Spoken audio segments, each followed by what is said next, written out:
যে বাংলাদেশ সেনাবাহিনী আসলে এখন বাংলাদেশ সেনাবাহিনী চালাচ্ছে না, সেনাবাহিনীর প্রধান চালাচ্ছে না।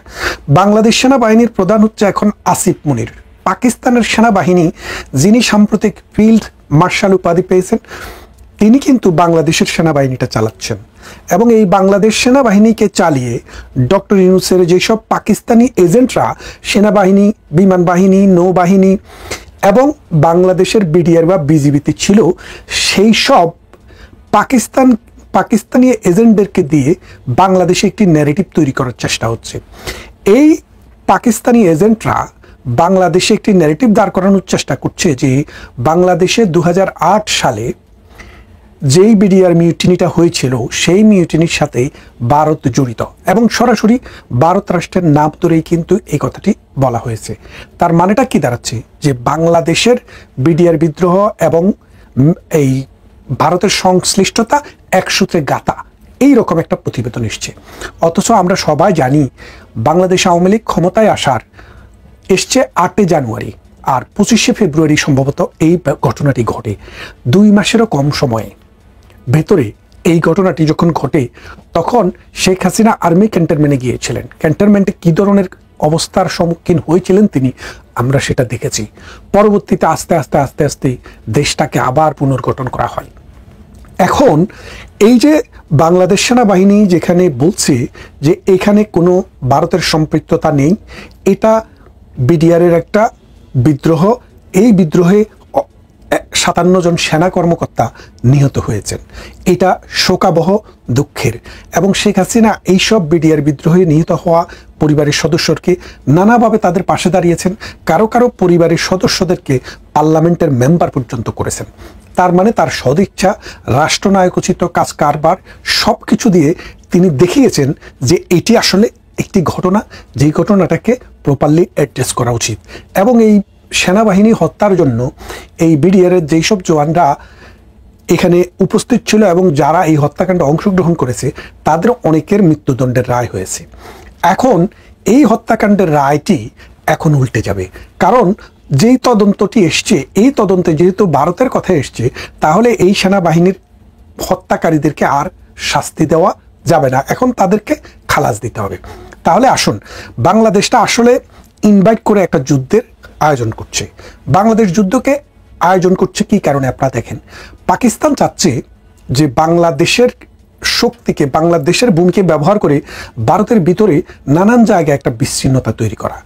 এর ফলে ভারত একটা প্রেসারে পড়বে, প্রেসারে পড়ে পাকিস্তানের সাথে যদি কোনো সমঝোতা করে, কিন্তু বাংলাদেশের প্রতিবেশী ভারতের যে 7টি অঙ্গরাজ্য রয়েছে, এই অঙ্গরাজ্যগুলোতে সেই রকমের কোনো বিদ্রোহ নাই বললেই চলে।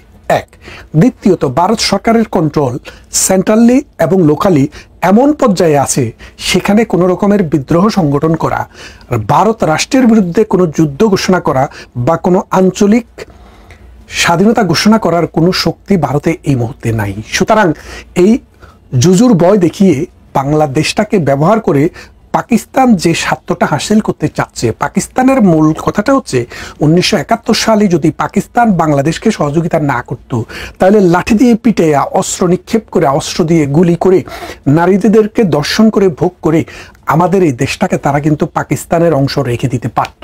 কিন্তু ভারত যখনই আমাদেরকে বর্ডার খুলে দিল, ভারত যখনই আমাদেরকে সহযোগিতা করলো, আর্মিদেরকে ট্রেনিং দিল, খাবার দিল, 1 কোটি মানুষকে আশ্রয় দিল, তখন এই বাংলাদেশের মানুষের পক্ষে সংগঠিত হয়ে পাকিস্তানের বিরুদ্ধে যুদ্ধ করে দেশটা স্বাধীন করা সম্ভব হয়েছে। এখন ধরেন বাংলাদেশে যদি কোনোভাবে পাকিস্তানকে সহযোগিতা করতে যায়, বর্ডারের কোনো একটা অংশে পাকিস্তানি বাহিনী দিয়ে যদি ইন্ডিয়ার সাথে একটা ঝামেলা তৈরি করে, তাহলে বাংলাদেশের যে 4000 বর্গ কিলোমিটার সীমান্ত রয়েছে, এই সীমান্তের যে কোনো দিক দিয়ে কিন্তু ভারতীয় বাহিনী ঢুকে বাংলাদেশের যেই কোনো অঞ্চল 1 দিনের ভিতরে দখল করে নিয়ে যেতে পারে। তাহলে বাংলাদেশটাকে কোথায় ঠেলে দিচ্ছেন আপনি? দেখেন, এই পাকিস্তান ইউনূসের সাথে ষড়যন্ত্র করে, ডক্টর ইউনূসের যে একটা এজেন্ডা, এটা মেটিকুলাস যে ডিজাইন, এই ডিজাইনের অংশ হিসেবে তিনি কিন্তু চায়নায় গিয়ে বলেছিল যে ভারতের 7টি অঙ্গরাজ্য ল্যান্ডলক।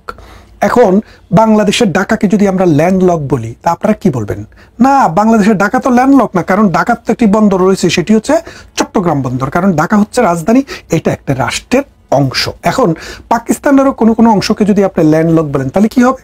এটা হবে ধৃষ্টতা এবং কূটনীতিক শিষ্টাচার বহির্ভূত আচরণ। এখন বাংলাদেশের ভবিষ্যতে কি হবে সেই জিনিসটা যদি আপনি একটু খেয়াল করেন, ভারতের সাম্প্রতিক সময়ে ভ্রমণ করছে, এখনও ভারতেই আছেন রাশিয়ার প্রেসিডেন্ট ভ্লাদিমির পুতিন। তিনি তার প্রতিবেশী রাষ্ট্রটিকে দখল করে নিয়েছেন, ইউক্রেন। ইউক্রেনকে তিনি 15 সালে ইউক্রেনের একটা অংশ তারা নিয়ে নিয়েছিল, ক্রিমিয়া। নিয়ে নেওয়ার পর কিছুই করতে পারেনি। পরবর্তীতে এবার আবার ইউক্রেনকে দখল করার চেষ্টা, এবং রাশিয়ার প্রচুর ক্ষয়ক্ষতি হয়েছে, কারণ আমেরিকা এবং পুরা ইউরোপ রাশিয়ার বিরুদ্ধে যুদ্ধ করছে, কিন্তু শেষ পর্যন্ত যুদ্ধে রাশিয়াকে পরাজিত করা যায় নাই। যার ফলে আমেরিকার প্রেসিডেন্ট ডোনাল্ড ট্রাম্প আসার পর রাশিয়ার সাথে আলাপ আলোচনা হয়। সেই আলাপ আলোচনার এখনকার যে স্টেজ, সেই স্টেজে দম্বাস নামে যে অঞ্চলটি, বিশাল একটি অঞ্চল, বাংলাদেশ যত বড় তার চেয়ে বড় অঞ্চল, এখন ছেড়ে দিতে হচ্ছে রাশিয়াকে, দিয়ে একটি নেগোসিয়েশন করে পিসফুল সেটেলমেন্টের পথের দিকে যাওয়ার একটি সম্ভাবনা দেখা দিয়েছে। তার মানে বড় শক্তি যখন আক্রমণ করে তখন তারা যাওয়ার সময় যে থাবাটা দেয় বাংলাদেশের এই ছোট্ট অঞ্চলে, এই থাবাটা যদি ভারত দেয়, তাহলে ডক্টর ইউনূস তার যে পাকিস্তানি দালাল, এই পাকিস্তানিরা সিআইএর যেসব দোসররা আছে, বাংলাদেশের চাকরি করেছে কিন্তু সার্ভ করেছে পাকিস্তানকে, তারা কিন্তু এটা রক্ষা করতে পারবে না। তাই এখন ভারত দেখলো যে যদি বাংলাদেশ প্রতিদিন ডক্টর ইউনূসের এই ফর্মুলা চলতে থাকে, এই রকমভাবে কথাবার্তা চলতে থাকে এবং অ্যাগ্রেশন দেখাতে থাকে, তাহলে কিন্তু ভারত যেই কোনো সময়ে রাশিয়ার মতো, ক্রিমিয়ার মতো, দনবাসের মতো বাংলাদেশকে আক্রমণ করে বসতে পারে। আক্রমণ তো ভারত করতে চায় না, কারণ ভারত 75 সালে বঙ্গবন্ধুকে যখন খুন করা হয় তখনও কিন্তু ভারত বাংলাদেশ দখল করতে আসেনি। গত 54 বছরে ভারত কখনো কোনো ইনিশিয়েটিভ নেয়নি যে বাংলাদেশের 1 ইঞ্চি জায়গাও নিতে, বরং বাংলাদেশের যে ছিটমহল বিনিময় হয় 1500 হেক্টর জমি ভারত বাংলাদেশকে বেশি দিয়ে সীমারেখাটাকে ঠিক করে চলে গেছে, সমাধান করছে। এবং ভারতের সাথে বাংলাদেশের সমুদ্র সীমা 25,000 বর্গ কিলোমিটার নিয়ে সমস্যা ছিল। ভারত সেটি আরবিট্রেশনের মাধ্যমে 4,500 নিয়ে বাংলাদেশকে 21,500 কিলোমিটার, 20,500 কিলোমিটার ছেড়ে দিয়েছে।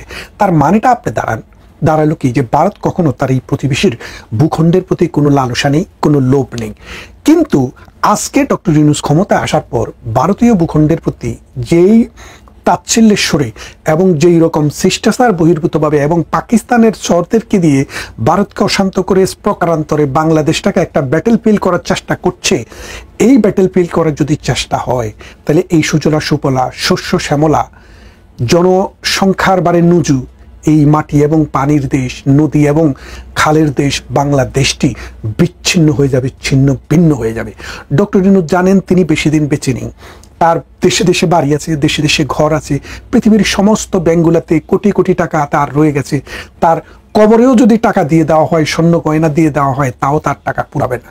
তাই তিনি এখন মানুষের কথা ভাবছেন না। তার যে চিন্তা, তার যে চেতনা, তার যে আচরণ, সেটা এমন একটা দিকে নির্দেশ করছে যে বাংলাদেশ সত্যিকার অর্থে এটি অন্ধকার প্রকোষ্ঠের দিকে যাওয়া দিচ্ছে।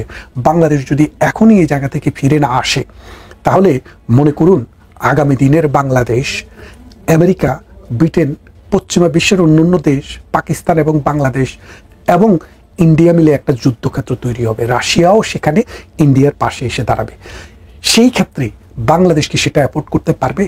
আর যদি না পারে, আপনারা আমরা সবাই ডক্টর ইউনূসের এই মেটিকুলাস ডিজাইনের বিরুদ্ধে শক্তিশালী অবস্থান নিয়ে বলতে হবে, আমার সোনার বাংলা, আমি তোমায় ভালোবাসি, এই দেশ আমার, এই মাটি আমার, এটাকে আমরা বন্ধুত্বের ভিত্তিতে রক্ষা করতে চাই, কারোর সাথে যুদ্ধ করে নয়। ভালো থাকবেন, কথা হবে অন্য কোনো ভিডিওতে।